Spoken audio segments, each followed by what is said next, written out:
Hello dear students, I am Ashutosh Pandey. I welcome you in my English class. आज का topic है future perfect continuous tense.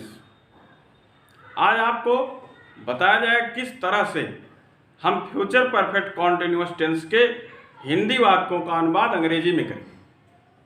इसके पहले क्रमशः present perfect continuous और past perfect continuous tense के rules आपको बताए गए। तो आज का टॉपिक है फ्यूचर परफेक्ट कॉन्टिन्यूअस टेंस। इसकी पहचान क्या है? You have to know it. इसकी पहचान है वाक्य के अंत में रहा होगा, रही होगी, रहे होंगे आएगा, लेकिन साथ ही साथ वाक्य में समय का बिंदु भी दिया रहेगा, जैसे 2 दिन से, 5 महीने से, 2 वर्ष से, 5 बजे से आदि। अर्थात समय बिंदु के साथ साथ वाक्य के अंत में क्रिया शब्द में रहा होगा, रही होगी, रहे होंगे आएगा। अर्थात भूतकाल में जैसे आपको बताया गया था पास्ट परफेक्ट कॉन्टिन्यूअस टेंस में, और वर्तमान काल अर्थात प्रेजेंट में भी बताया गया था कि परफेक्ट कॉन्टिन्यूअस टेंस में कुछ समय पहले से ही कार्य जारी रहता। उसी तरह इस फ्यूचर में भी कुछ समय पहले से ही भविष्य काल में फ्यूचर में कार्य जारी रहेगा, ऐसी स्थिति वाक्य में दिखाई देगी।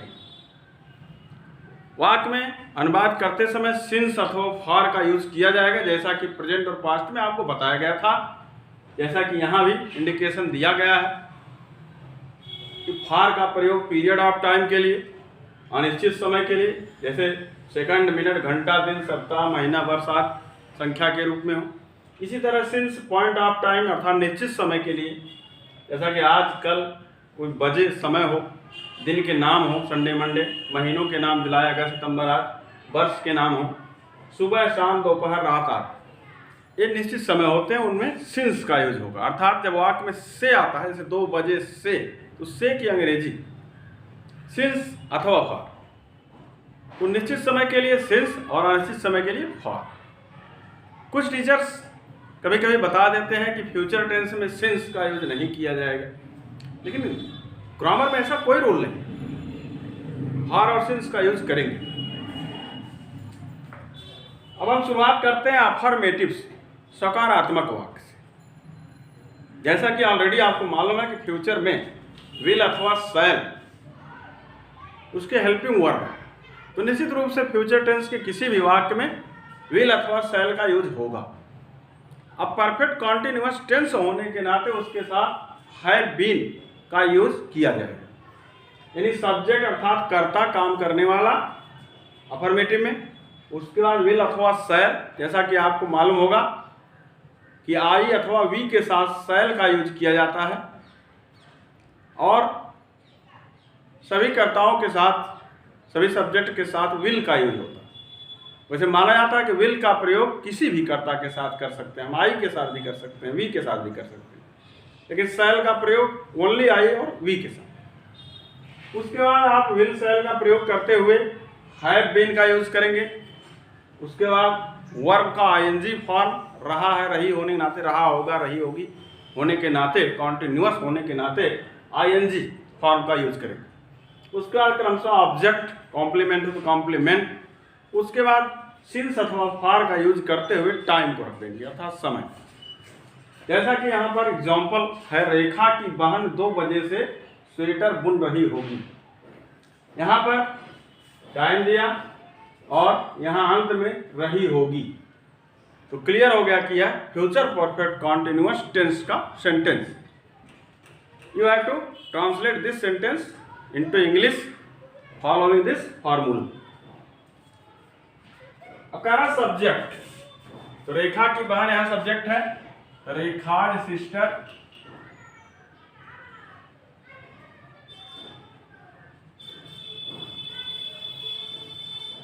विल अथवा शैल, तो आपको बताया गया आई वी के साथ शैल का यूज हो सकता है, तो विल का प्रयोग करें।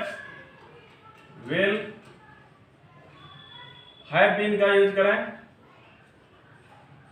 हैव बीन, वर्ब का आईएनजी फॉर्म बुनना, निट, KNIT, ING फॉर knitting, ऑब्जेक्ट है स्वेटर, आ स्वेटर। उसके बाद समय दिया 2 बजे से, तो यह पॉइंट ऑफ टाइम है, निश्चित समय है, सिंस का यूज किया जाएगा। तो since 2 o'clock,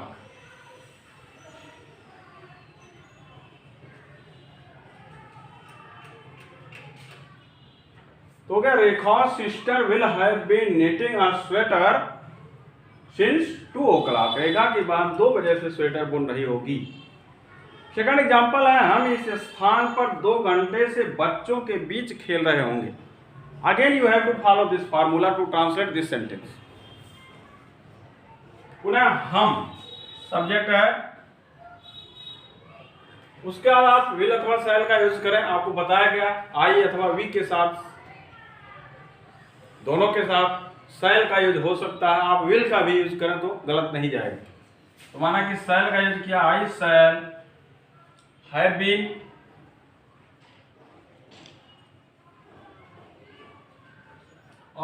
we shall have been. उसके बाद वर्ब का यूज फॉर प्लेइंग,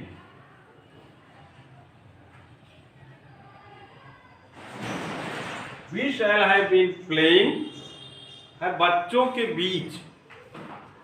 तो यहां बच्चे अधिक हैं, 2 से अधिक हो तो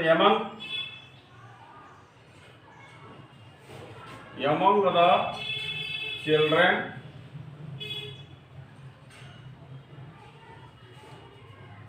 बच्चों के बीच among the children 2 घंटे से, और है इस स्थान पर।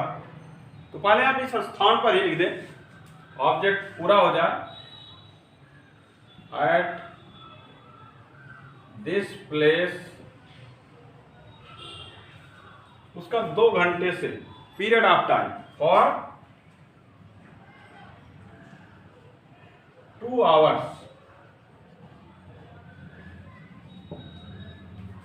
तो हो गया, जैसा कि हिंदी वाक्य था, हम इस स्थान पर 2 घंटे से बच्चों के बीच खेल रहे हैं।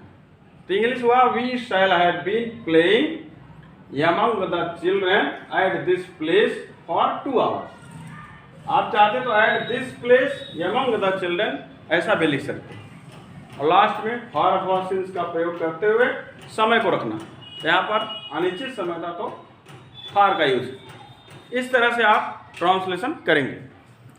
अब आपको ये जानना है कि निगेटिव यदि वाक्य हो, जिस वाक्य में नहीं अथवा कभी नहीं आया हो, तो वाक्य का अनुवाद हम कैसे करेंगे। Again you have to follow this formula, इसी फार्मूला को फॉलो करना। लेकिन अंतर क्या है, नहीं अथवा कभी नहीं कि अंग्रेजी नॉट अथवा नेवर वाक्य में रख देना है। कहाँ रखना है, इसी जो मुख्य सहायक क्रिया है, मुख्य हेल्पिंग वर्ब, उसी के तुरंत बाद, अर्थात विल नॉट हैव बीन अथवा shall not have been. Never हो तो will never have been, shall never have been, अर्थात विल अथवा शैल के तुरंत बाद नॉट अथवा नेवर का यूज। और सभी जैसा ऑलरेडी फार्मूला है उसी तरह हम फॉलो करेंगे। जैसा कि एग्जाम्पल, वे कल से इस नदी में मेरे साथ स्नान नहीं कर रहे होंगे। इसी फार्मूला को फॉलो करें। सब्जेक्ट दे विल है, और शैल में से किसका यूज होगा, विल। नॉट है तो नहीं है, नॉट हैव बीन।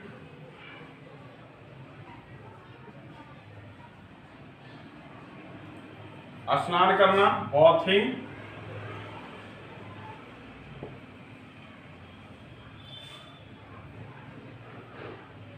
बॉथिंग। अब बचा इस नदी में मेरे साथ, तो आप चाहे मेरे साथ तुरंत कर दे, विद मी।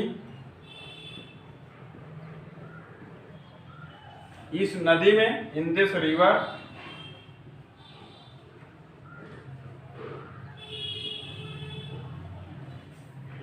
अब समय है कल से, तो आपको बताया गया कल अथवा आज, ये निश्चित समय होते हैं, पॉइंट ऑफ टाइम। इसके लिए सिंस, सिंस फ्यूचर का कल है इसलिए टुमारो, सिंस टुमारो।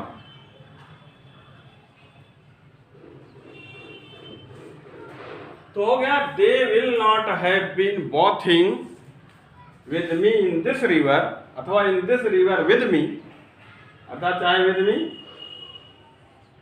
वर्ब के तुरंत बाद रखें अथवा इन दिस रिवर के बाद रखें, तब विभाग सही माना जाएगा। तो they will not have been bathing with me in this river अथवा in this river with me since tomorrow. इसी तरह सेकंड एग्जांपल है नेगेटिव का, पागल कुत्ता 3 बजे से इस दरवाजे पर कभी नहीं भौंक रहा होगा। Again you have to follow this formula using never, कभी नहीं, इसलिए नेवर का यूज करते हुए इसी फार्मूला को फॉलो करेंगे। जैसे पागल कुत्ता, ये है आपका subject, the mad dog will never have been, भौंकना barking,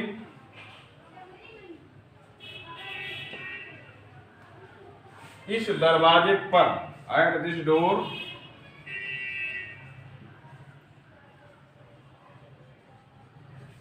अब समय है 3 बजे से, पॉइंट ऑफ टाइम निश्चित समय, since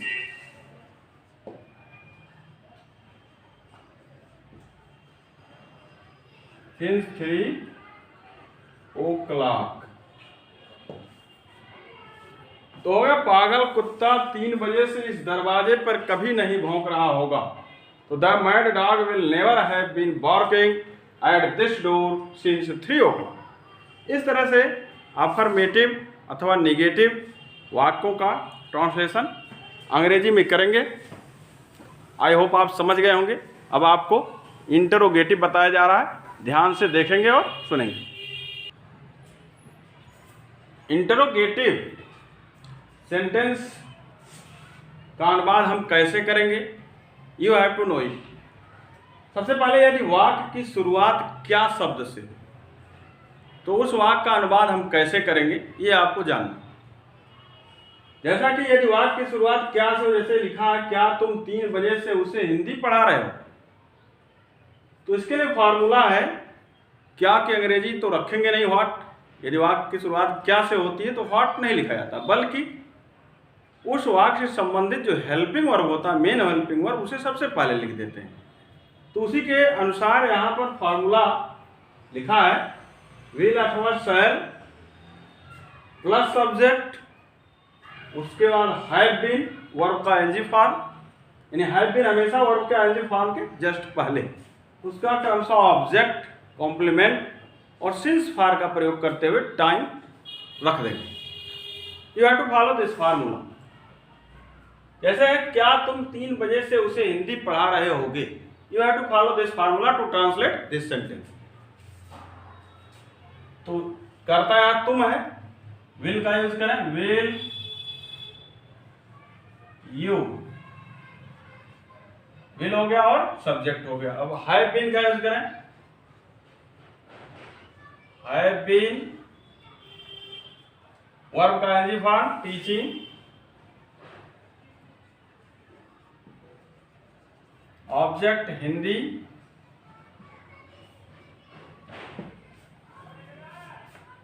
will you have been teaching Hindi उसे, तो इनडायरेक्ट ऑब्जेक्ट बाद में गया तो टू सहित जाएगा, टू हिम। यदि आप चाहते हैं टीचिंग हिम कर सकते थे, टीचिंग के तुरंत बाद इनडायरेक्ट ऑब्जेक्ट रखा जाता है हिम, तो टू का यूज नहीं किया जाता, टीचिंग हिम हिंदी। लेकिन पहले एक ऑब्जेक्ट आ गया डायरेक्ट ऑब्जेक्ट, उसके बाद इनडायरेक्ट ऑब्जेक्ट रखा गया तो टू का यूज किया गया। तो टीचिंग हिंदी टू हिम 3 बजे से, पॉइंट ऑफ टाइम निश्चित समय, सिंस 3 o'clock।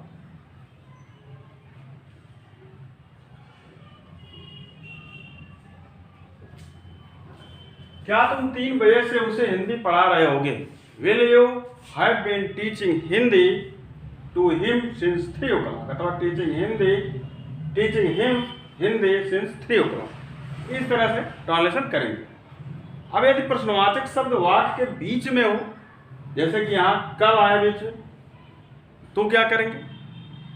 इसके लिए आपको केवल प्रश्नवाचक शब्द अर्थात क्वेश्चन वर्ड वाक्य में सबसे आगे रख देना होगा। क्वेश्चन वर्ड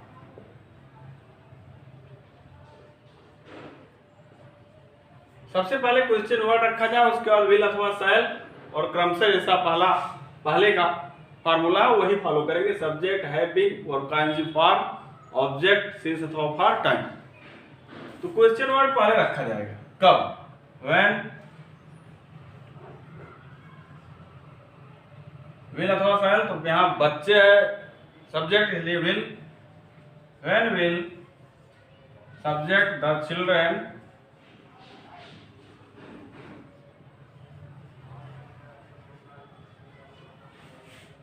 हैव बीन का यूज करें, हैव बीन, वर्ब का ing फॉर्म, शोर मचाना, making a noise,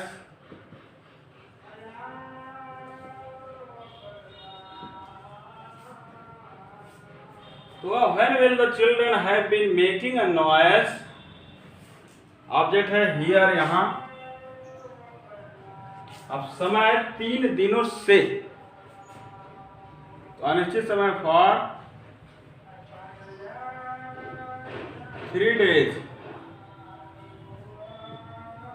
When will the children have been making a noise here for 3 days? इस तरह से अनुवाद करेंगे। यदि प्रश्नवाचक वाक्यों में निगेटिव भी हो जाए, नकारात्मक हो जाए, तो सब्जेक्ट के उपरांत नॉट अथवा नेवर का यूज करते हैं। जैसा कि इस वाक्य में यहाँ पर नॉट अथवा नेवर का यूज कर सकते हैं, और इस वाक्य में चिल्ड्रन के बाद नॉट अथवा नेवर का यूज कर सकते हैं यदि निगेटिव हो तो।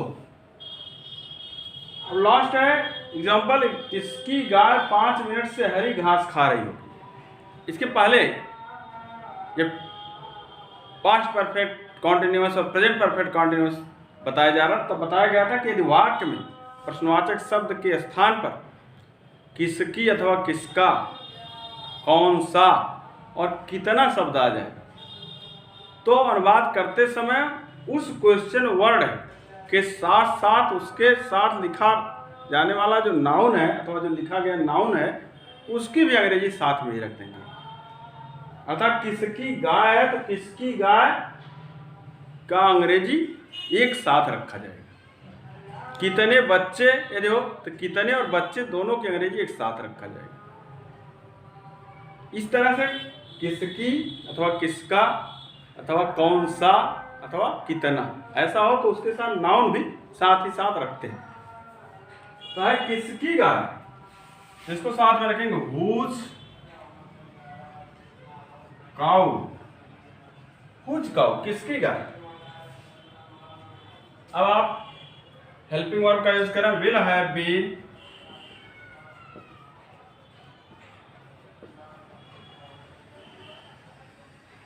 सब्जेक्ट यहां सबसे आगे चला है, अब सब्जेक्ट बीच में तो रहेगा नहीं, तो direct will have been, whose cow will have been, verb eating, हरी घास ऑब्जेक्ट है द ग्रीन ग्रास,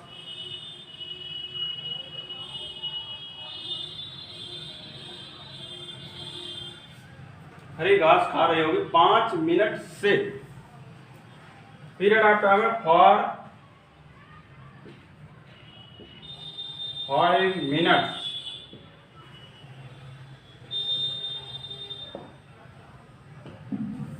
तो हो गया whose cow will have been eating the green grass for 5 minutes, किसकी गाय 5 मिनट से हरी घास खा रही होगी।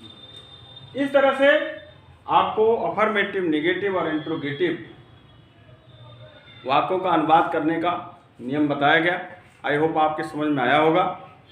इस तरह से प्रेजेंट से लेकर फ्यूचर तक सभी टेंस आपको पढ़ा दिया गया, इसकी टीचिंग प्रोवाइड की गई।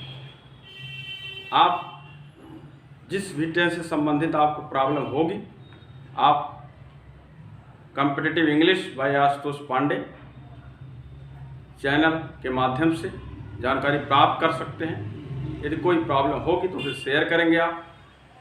और ग्रामर के ज़्यादा से ज़्यादा टॉपिक इस चैनल में आपको मिलते रहेंगे।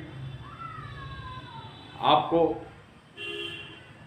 बहुत बहुत धन्यवाद, आप सबने हमारे चैनल को फॉलो किया और उसके माध्यम से आपने मेरा उत्साह बढ़ाया।